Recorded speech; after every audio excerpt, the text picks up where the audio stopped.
no valoramos lo que tenemos. Pero yo añadiría no solo lo material. ¿Cuántas criaturas no se sienten amadas? ¿Cuántas criaturas se sienten solas, aunque vivan con un montón de gente? ¿Cuántas criaturas, aún de pequeñitas, han sido apartadas de sus padres, de su entorno familiar y han sido esclavizados? Sin embargo, el que está con Jesús, su protección está alrededor de él. Hay muchas cosas que tenemos que valorar, hermanos, y dar gracias a Dios por ello. Aleluya. Y en los tiempos que vivimos, mucho ojo, hermanos, con todo esto de darle la gloria al hombre. Ya puede ser el más bueno y el más santo, pero ninguno de ellos, sea lo que sea, ocupa el lugar de Jesucristo.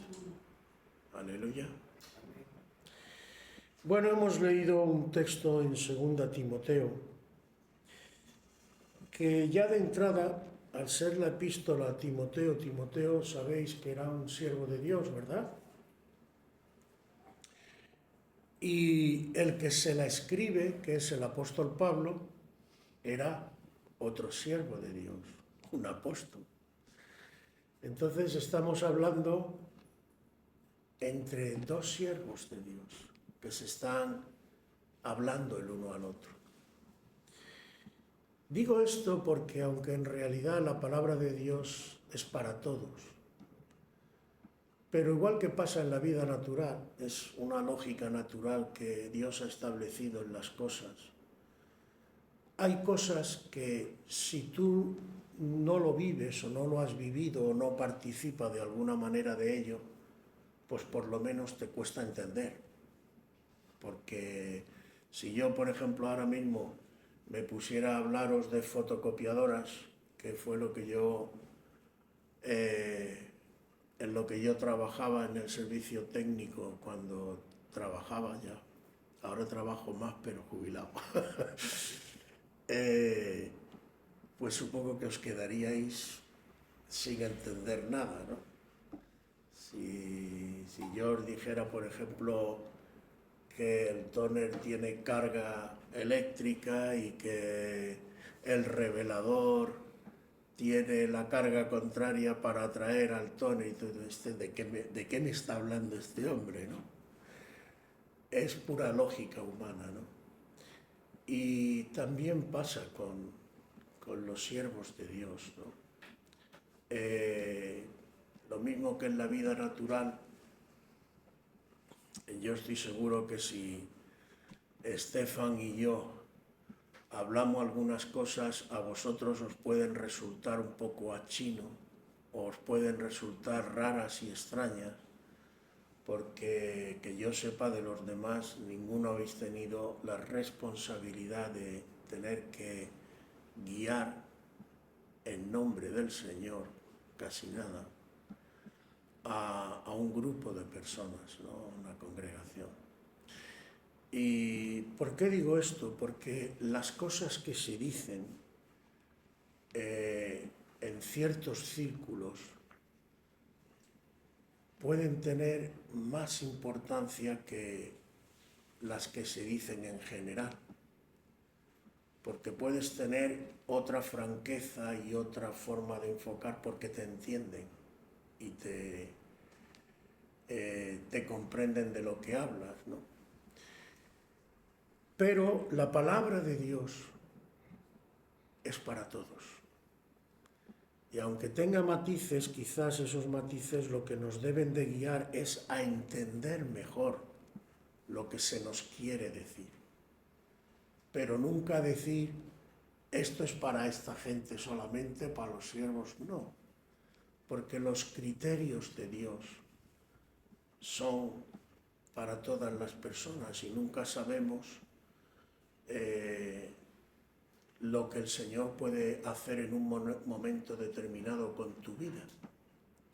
Yo sé que algunos aquí incluso piensan, bueno, yo ya con la edad que tengo incluso, ¿a dónde voy yo?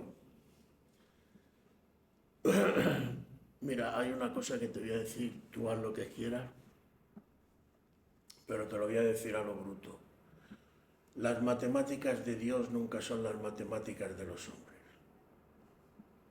Nunca te hagas cálculos y mucho menos con mentalidad humana de lo que Dios puede o no puede hacer contigo. A Moisés lo llamó con 80 años a ir a Egipto. Después de pasar 40 en un desierto criando cabras como un loco por ahí. Abraham lo saca de su tierra y lo tiene otros tantos años dando botes para arriba, para abajo, y además le dice, mira, y encima no vas a heredar, van a ser tus hijos. Pero hoy es el padre de la fe. Las matemáticas de Dios nunca son las de los hombres, es que nunca son las de los hombres. No te hagas tú, deja.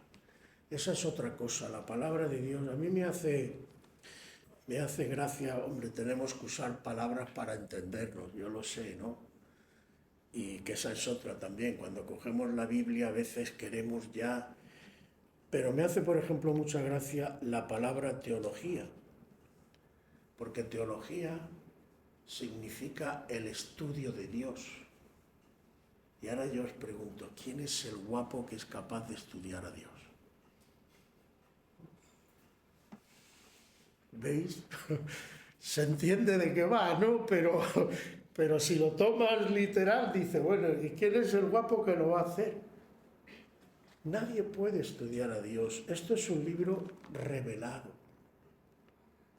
Y no me entendáis mal, al contrario, ya sabéis que insisto mucho en que escudriñéis, porque el Señor lo dice, que estudiéis, que os informéis. Eso hay que hacerlo. Pero hay ciertas cosas, hermanos, que no las vamos a poder aprender por el estudio simplemente. Te puedo poner un par de ejemplos que creo que pueden ser muy claros. Nicodemo viene al Señor y le hace una pregunta. Primera cosa, ¿quién era Nicodemo? ¿Era un pardillo, un ignorante? Nicodemo era un teólogo de la época. Y viene como teólogo a plantearle una pregunta. Sabemos que tú tal y cual. Y escúchame lo que le dice el Señor, que es un primer toque. Ay, Nicodemo,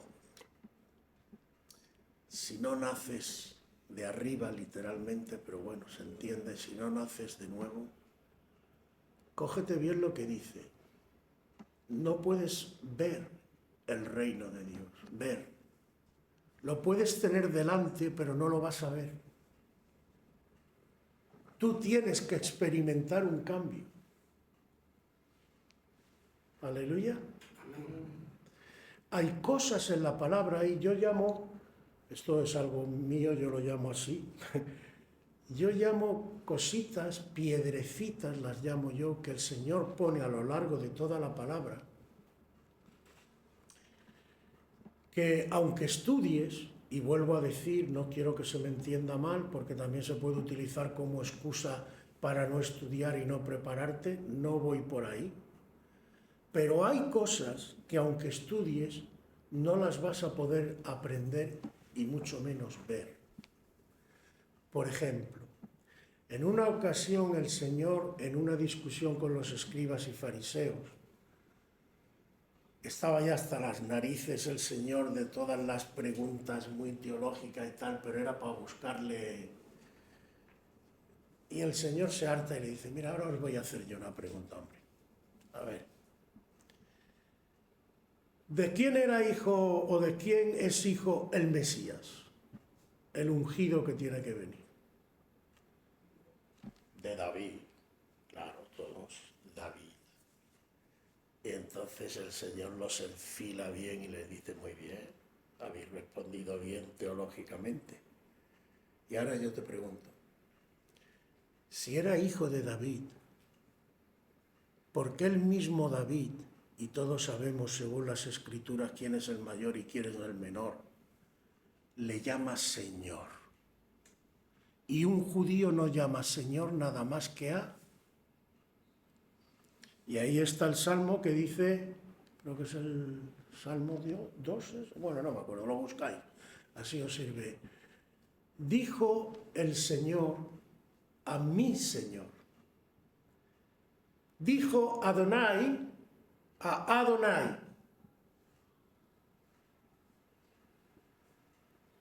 ¿Qué pasó? Que los otros, con toda su teología, no sabían qué responderle. ¿Por qué?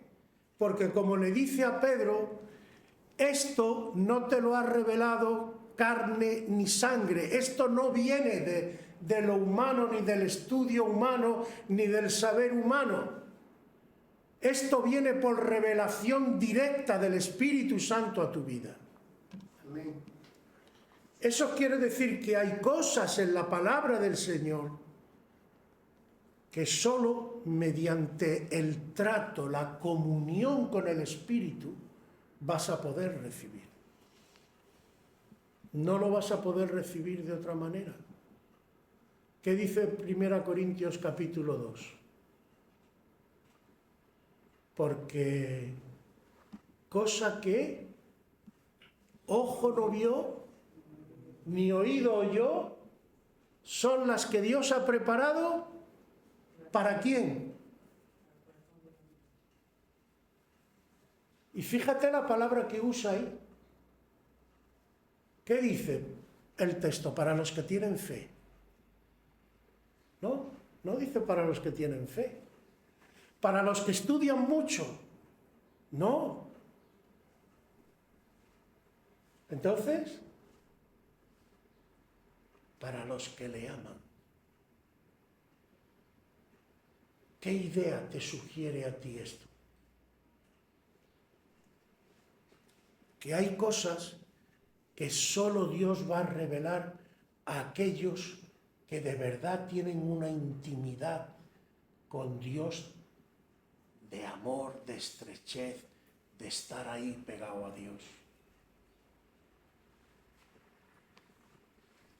Hay cosas, además tiene su lógica, hermano. Muchas veces nos volvemos locos y queremos, yo qué sé, la palabra de Dios no es tan complicada. Mira,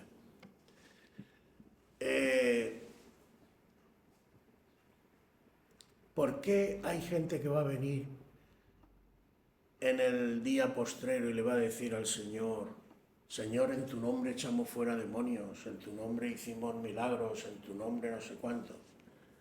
¿Y el Señor qué les va a decir? Apartaos de mí, ¿qué? Que no os conozco. ¿Qué significa la palabra conocer en la Biblia? Ya lo he repetido muchas veces, pero no me importa volverlo a repetir porque es que es fundamental. ¿Qué entiendes tú, por ejemplo? Y ahí ves como la palabra se explica ella sola, no tenéis tampoco que volveros loco con ciertas cosas. ¿Tú qué entiendes cuando en el Evangelio de Mateo dice que José no conoció a María hasta que no tuvo a su hijo primogénito? ¿Qué entiendes tú? Que antes de que tuviera, ni la había visto siquiera, no la había mirado ni de lejos. Está hablando de un conocimiento íntimo. Un conocimiento que, según Dios, además, solo está establecido para los que están casados legalmente. Un conocimiento que solo es permitido porque, entre otras cosas, para poder tener esa intimidad, los dos se tienen que desnudar y descubrir sus partes más íntimas. Y es un acto íntimo. Un acto que se pervierte, además, cuando no hay verdadero amor. Porque aun eso, lo que lo ennoblece de verdad y lo que hace que tenga un distintivo sobre todo lo demás es el amor. Si dos seres practican el sexo, pero realmente no se aman, bueno, es un acto como el que pueden hacer los perros y los gatos. Pero eso es muy distinto a cuando tú estás mirando cara a cara a la otra persona mientras que estás haciendo el acto y estás embelesándote con el amor que le tiene. ¿A qué cambia mucho la cosa? Pues eso es lo que Dios quiere en el terreno espiritual con tu alma. Tener intimidad de persona a persona. Evidentemente creo que me entendéis, ¿no? Estoy haciendo una comparación. No estoy diciendo que vayas, por favor, a tener sexo con el Señor. Estoy diciendo que, como dice en otro versículo, el que se une al Señor es un espíritu con Él. Hay intimidad. A través de esa intimidad, cuando tú amas de verdad a Dios, te deleitas, y verás cómo te empiezan a sonar textos. Deleítate a sí mismo en, y Él te... Tú quieres que Dios te conceda las peticiones de tu corazón, haz de Él tu delicia. Cuando hay esa intimidad, la cosa cambia. Fíjate si cambia, y tú dirás, bueno, y esto de la revelación, sí, bueno, tú estás embelesado con Él, pero seguro que Dios te va a dar revelaciones. Hay un pasaje en el que el Señor está también peleándose con los escribas y fariseos y les dice, Abraham se gozó, no, dice, Abraham se regocijó de que vería mi día y lo vio y se gozó. Los otros, bueno, este tío, primero, tú vivías cuando Abraham y tal, ya se vuelven locos. Pero yo te pregunto, el Señor no miente, ¿no? ¿O miente? Pues Él usa pasado, lo vio y se gozó. Pregunta, ¿cómo vio Abraham el día en que Jesús vendría a este mundo si vivió antes de que Él viniera? Quizás una revelación. Quizás en uno de esos días donde Él salía a estar con su Dios y el Señor le muestra las estrellas y le dice, mira, tu descendencia va a ser así. Y donde Él estaba a gusto en la presencia de su Dios, dialogando con Él, planteándole sus problemas. Quizás en uno de esos días el Señor le dijo, mira. Quizás el Señor, porque conocemos lo que se nos ha revelado. Pero como dice el Señor, lo que no se ha revelado es para Dios. Pero Él nos ha revelado cosas. Y entre las cosas que nos ha revelado ha sido esto. Quizás parte del ánimo y de las fuerzas que Abraham tuvo para viajar por toda esa tierra y estar como un pordiosero para arriba y para abajo sin poderse establecer fijo, es porque el Señor le reveló cosas y le dijo, mira, tú no, pero tu descendencia va a ver esto y va a ver aquello y va a ver lo otro.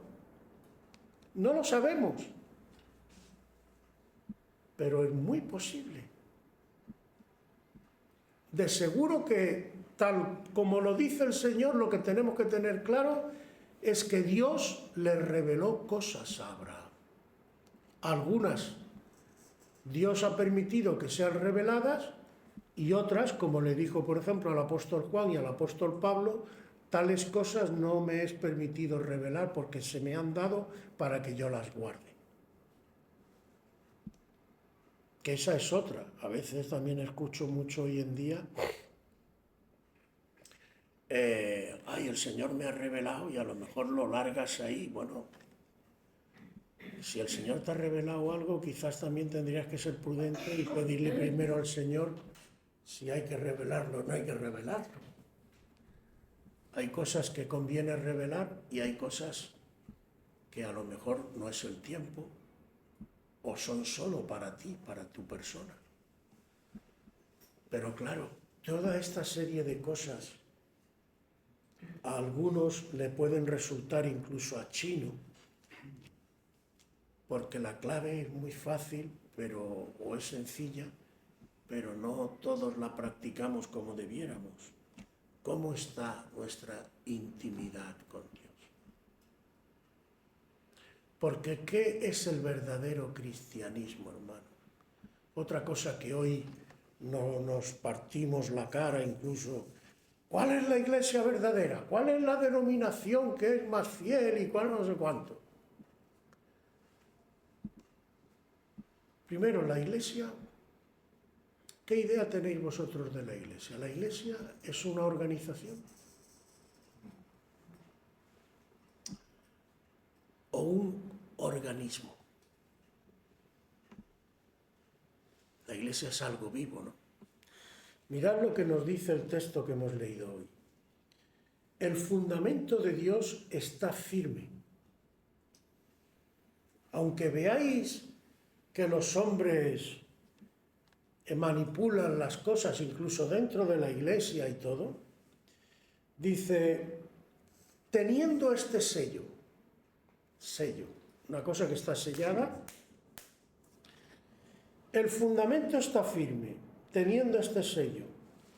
Conoce el Señor a los que son suyos. Es decir, en cualquier denominación y en cualquier sitio, lo que tenemos que tener claro es que el Señor sabe los que de verdad son suyos. Porque claro, cristiano no podemos poner la etiqueta a cualquiera. Yo me acuerdo, mi padre decía mucho, no sé si lo entenderéis, a ver si Cindy y Javier lo entendéis. Es un dicho español que dice, en el tiempo de las bárbaras naciones, colgaban de la cruz a los ladrones. Pero ahora, en el tiempo de las luces, del pecho del ladrón cuelgan las cruces. ¿Lo entendéis, no? Es decir, lo que antes era una deshonra a la cruz, ahora, para gente incluso mala, digamos, pues puede ser un honor, se cuelga la cruz aquí, a saber lo que hace luego por ahí. ¿Qué quiero decir con esto? Que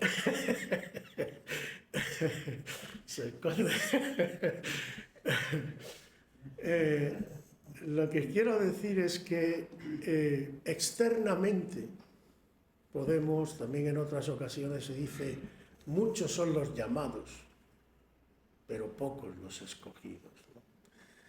Es decir, Dios, de hecho Dios se sacrificó por todos. En principio la salvación está abierta a toda la humanidad, pero no todos lo van a aceptar. Hay gente que lo va a rechazar claramente. Entonces, ¿qué quiero decir con esto? Como también he dicho muchas veces, las puertas aquí no se cierran a nadie, aquí puede entrar en la casa de Dios cualquiera. Eso sí, aquí se entra para convertirte y cambiar. Si lo que quieres es mantener tu mundanalidad y, hablando claro, pudrir todo lo que aquí se haga, pues entonces lo siento en el alma, pero no. Porque la gente también está muy confundida. Dios por amar Supongo que ama hasta Satanás, era un querubín, pero cuando tiene que hacer justicia, no hay arrepentimiento, porque no nos olvidemos que Dios al mismo tiempo, porque como he dicho al principio, a veces usamos palabras para podernos entender y comunicar, pero nosotros hablamos por un lado de justicia y por otro de amor, y a veces hasta parece que las contraponemos, como que el amor y la justicia no se pueden dar, pero en realidad, sobre todo cuando la Biblia habla de justicia y de amor, ¿de qué está hablando? Está hablando de cualidades de Dios. Lo cual quiere decir que esas dos cosas que nosotros llamamos justicia y amor, en Él conviven en perfecta armonía. Por eso su amor, su cualidad de amor, le llevan a sacrificar a su Hijo. Y su cualidad de justicia le lleva a verlo en la cruz, estar, que a veces hablamos del Hijo, pero ¿cómo estaría el Padre viendo a su Hijo lo que le estaban haciendo? Sobre todo los que sois padres. Imagínate que a tu hijo le hicieran lo que le hicieron a Jesucristo. ¿Tú cómo estarías?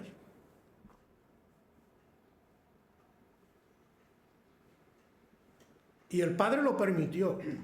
Jolín. Por eso el Señor ahora que dice: ay de aquel que tenga por inmunda la sangre de Jesucristo. Ojo, el rechazar y el burlarte de Jesucristo va a ser muy serio, va a ser muy serio, no estamos hablando de cualquier cosa. Entonces, para Dios es tan importante su justicia como su amor. Y por eso Él ha provisto un camino. Y no hay otro camino. Entre otras cosas, ¿por qué? Porque ningún otro camino puede satisfacer la justicia y el amor de Dios. Ningún otro. Pero claro, esto no... ¿Por qué no puede haber otro? ¿Por qué no? Dale. El Señor dice: arrepiéntete, que es lo que tienes que hacer. Y acepta el sacrificio de Cristo. Bueno, a lo que iba. El Señor conoce los que son suyos, es decir, los que de verdad, y dicho, perdonadme que lo diga a lo bruto, pero quiero que me entendáis bien, no te salva venir a la iglesia, ni aparentar mucha piedad, no te salva la única y verdadera pregunta que te tienes que hacer en serio es: ¿qué relación tengo con Cristo? ¿Qué pinta Cristo en mi vida? ¿Qué lugar ocupa? ¿Qué le doy a Jesucristo? ¿Lo que me sobra o lo que es fundamental en mi vida? Es decir, mi propia vida. Porque Cristo lo hizo por ti. Además no te vas a poder poner delante de Él cara a cara y decirle: ¿y tú qué has hecho por mí? Olvídate. Así que sé que a lo mejor os parece duro lo que os estoy diciendo, pero es que, hermano, los tiempos que están ya ahí, la confusión que hay y todo lo que está pasando, casi no me permite hablaros de otra manera, porque yo, por lo menos, que el Señor, cuando esté delante de Él, no me diga: ¿tú qué le has enseñado a mi pueblo? ¿Tú le has hablado claro a mi pueblo? ¿O le has puesto paños calientes, como dicen en mi tierra, para que tiren para adelante, pero al final se vean en condenación? Y además te digo más, hermano, y lo lanzo así, pero yo sé que el Señor tiene planes concretos para nosotros como congregación y nos va a utilizar, porque hay mucha necesidad de ahí fuera. Pero voy a ser muy claro, si te preparas y si te tomas en serio la palabra de Dios sobre todo. Si tú crees que vas a poder venir aquí a hacer el paripé y luego cuando salgas por esa puerta hacer lo que te dé la gana y que Dios no se va a enterar de la película, lo llevas claro. El que no se va a enterar de la película eres tú. Es necesario, hermanos, que empecemos a despertar. Yo creo que es el tiempo en que la Iglesia tiene que empezar a despertar de muchas cosas. Dios, ¿por qué además, no sé si os habéis hecho la pregunta, ¿por qué Dios está permitiendo que pasen ciertas cosas incluso en las iglesias? Y no pone algunos remedios. Vosotros quizás no os dais cuenta porque algunos, como mis hijos, por ejemplo, pues están recién llegados al Señor. Pero yo me convertí en el año 1980 y la cosa ha cambiado mucho. Pero lo fundamental es que Dios ya es como que ciertas cosas no las quiere tolerar ya. Acordaos de la parábola del trigo y la cizaña. Ay, que han sembrado cizaña y tal, y la arrancamos y el dueño le dice, no, déjalo hasta la época de la siega, no os que arranquéis, y durante un tiempo esa parábola te da a entender que el Señor tolera que la cizaña esté con el trigo. Pero cuando llega el tiempo de la siega, el Señor, apartadme por un lado el trigo y apartadme por otro lado la cizaña. Es decir, ¿qué va a hacer? Una separación. Os podría dar más textos, pero no es meditarlo vosotros si queréis. Hay otro texto que dice, no he venido a traer paz, sino espada, guerra. Y dice, porque desde ahora el padre con el hijo estarán divididos, la suegra con el no sé qué, y está hablando de la familia. ¿Qué te está queriendo decir el Señor? Cuando llegue el tiempo en el que yo diga, se acabó la tibieza, cada uno de nosotros va a tener que tomar una decisión clara. Y Dios te va a poner las circunstancias para que te veas obligado a tomar una decisión, porque se ha acabado el tiempo de la tibieza. Y el Señor dice, porque eres tibio yo, te vomitaré de mi boca. Y porque además hay otra cosa que también me llevaría muy lejos, es que Dios no puede trabajar con un tibio. Porque si Él, por ejemplo, te dice, mira, ve a la Conchinchina y haz esto. Y tú, ay Señor, yo allí no, ¿por qué no me mandas a Estados Unidos y allí a la Casa Blanca y que me acojan y me hagan una celebración? Y entonces sí, entonces voy. Ah, amigo, no. Tenemos que empezar a separarnos del mundo cada vez más y a tomar muy serio y muy consecuentemente en nuestras vidas que el mundo nada tiene que tener en mí. Estáis en el mundo, pero no sois del mundo. Aleluya. Tenemos que distinguirnos, ser una comunidad diferente. ¿Qué es lo que llamó la atención cuando la iglesia nace en Pentecostés a los que estaban allí en Jerusalén? La palabra es muy clara, estaban unánimes, partían el pan, se gozaban juntos, oraban unos por otros, se ayudaban unos por otros. Dice, y cayó miedo en el pueblo, porque veían que eran tan distintos. que se comportaban de una manera que llamaba la atención de la gente. Eso es lo que Dios quiere. Y hemos perdido tanto de eso. A veces venimos a la iglesia y no me entendáis mal tampoco. Yo soy el primero, ya sabéis, a mí me gusta bailar, cantar, me gusta todo. Pero ojo, no nos confundamos. Y además, ¿cómo hacemos las cosas? Hay bailes santos y hay bailes mundanos. Hay canciones santas y bíblicas que se ajustan a la palabra y hay canciones mundanas y que transmiten mensajes que no son de la palabra del Señor. Entonces, tengamos las ideas claras, hermano. Sigo y no quiero pasarme, pero conoce el Señor a los que son suyos.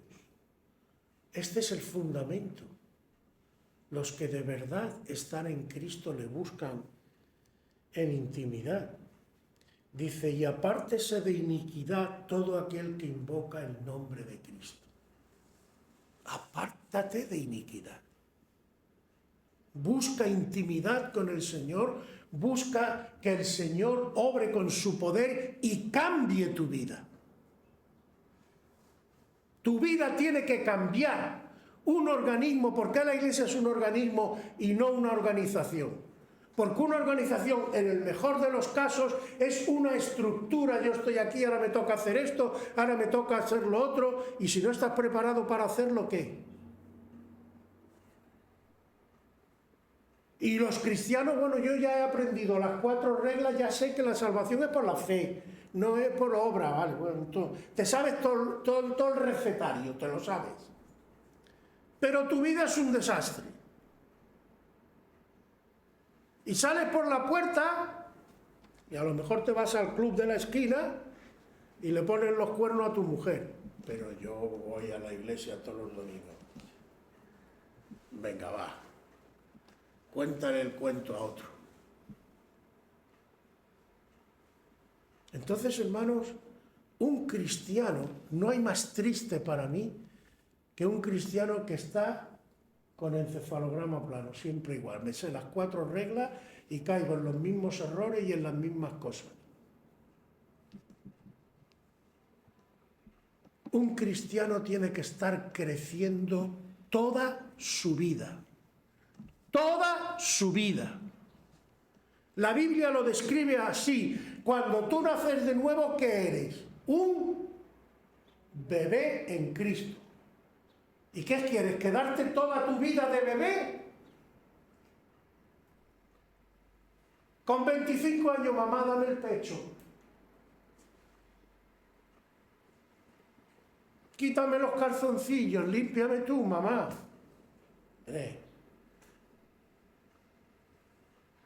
Los hombres igual, los hombres antes te ponías todo, te hacían, ¡papá! Venga, tira para adelante. No, hermano.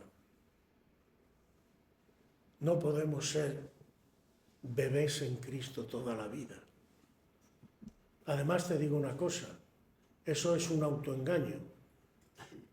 Porque si tú te paralizas espiritualmente, lo que le estás abriendo es una puerta a Satanás y no te vas a quedar parado, vas a tirar para atrás. Y escrito está que el postrer estado de aquel hombre que ha sido liberado va a ser como peor. Tiene que haber Señor en la casa. Tu vida tiene que estar realmente anclada en Cristo Jesús. Si no está anclada en Cristo Jesús, la cosa no va. Así que no tenemos otra opción, hermano. La iglesia es un organismo porque la iglesia se tiene que desarrollar. Tenemos que ver desarrollo en la iglesia. Y yo sinceramente creo que se acerca un tiempo en el que Dios va a hacer algo. Estoy notando signos. Pero la pregunta no es lo que Dios va a hacer. La pregunta es si yo voy a estar ahí o voy a ser rechazado por Dios. Porque cuando el tren del Señor se ponga en marcha, ya no va a haber quien lo pare. Y o estás dentro o estás fuera. Por eso el Señor dice que de todos los textos que habla de la venida del Señor y tal, todo el mundo quiere saber las señales.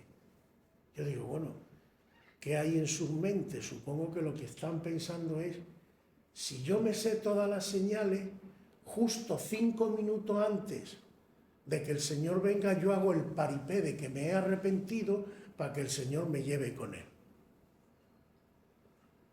Pero si tú te coges esos textos, verás que la coletilla de la mayoría es, os lo digo de antemano, por tanto, velad y orad.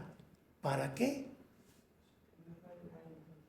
Para que no entréis en tentación. O sea, la coletilla de lo que el Señor te enseña como señales es que tú estés alerta y estés constantemente velando y orando, porque si no, Satanás te va a tentar, vas a caer y no vas a irte con el Señor.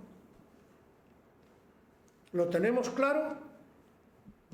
Entonces lo importante es lo importante, no lo secundario.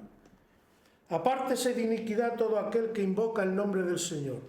Dice, pero en una casa grande, incluso en la iglesia, que es la casa de Dios, no solamente hay utensilios de oro, de plata, sino también de madera y de barro, y unos son para usos honrosos y otros para usos viles. Es decir, lo más triste de esto, ¿sabes qué puede ser? Que si tú no estás en la iglesia como tiene que estar, Dios te puede usar. Claro que te puede usar, pero para usos viles. Es decir, perdóname, pero para que se te quede gráficamente, Dios te puede usar como escobilla del váter para limpiar. Porque para Dios no hay nada imposible. Dios hizo profetizar a, ¿cómo se llamaba? No sé si era Anás o Caifás, uno de los dos, cuando le dice, vosotros no sabéis nada, que os conviene que muera un solo hombre y no que todo el pueblo perezca. Fue una profecía, un tío que estaba más podrido que... Y Dios hizo hablar a una mula. Para Dios no hay nada imposible. Pero eso, el que Dios haga hablar o profetice a través de ti, no significa que tú te vayas a salvar.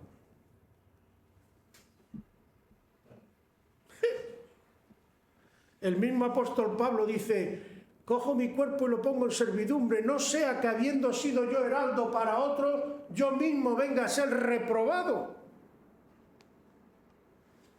Y en Apocalipsis, en las iglesias, repite, el que persevere hasta que aprenda las señales, ¿no? O el que persevere hasta que no sé qué. ¿Qué dice? El que persevere hasta el fin, este será salvo. Porque Dios no puede ser burlado. Con Dios nadie juega y las cosas de Dios son muy serias. Pero hermano, no me pongas esa carita. Dios te ama. Dios está contigo. Si precisamente no tenemos excusa, porque Dios no nos va a dejar nunca si de verdad queremos estar con Él. Ese es nuestro gozo, nuestra certeza. No está escrito en Isaías, creo que es, que dice, con esto termino porque me estoy alargando demasiado, que dice, por torpe que sea, no se saldrá del camino. Porque cuando Cristo es el camino, la verdad y la vida, y tú estás en Cristo, no hay problema. Ya puedes ser torpe, si tú de verdad estás con Cristo, Cristo te guía. No depende de nosotros, depende de Jesús y de nuestra fe. La única manera que tenemos, para mí, de perder la salvación es que rechacemos a Cristo, que hagamos apostasía. Pero mientras yo mantenga la esperanza, mientras yo me agarre a Cristo, Cristo está ahí siempre. Y Él ya sabe tus torpezas. Si de alguna manera la salvación dependiera de nosotros, ¿quién sería salvo? No puede depender de nosotros la salvación. La salvación depende de Dios. Lo que pasa es que eso sí, Dios te ha dado digámoslo así para entenderlo, un libre albedrío, y Él, si tú le dices que no, Él te respeta, y solo Él conoce el corazón de las personas. Pero si tú de verdad, de corazón, no fingido, le dices, Señor, yo te quiero en mi vida, no hay nadie ni nada que te pueda apartar de Jesucristo. Por eso, hermanos, sonríe. Pero todas estas palabras tenemos que tenerla en cuenta porque para que no nos engañe, para que Satanás no cobre ventaja y para que nos afiancemos en los caminos del Señor. Amén.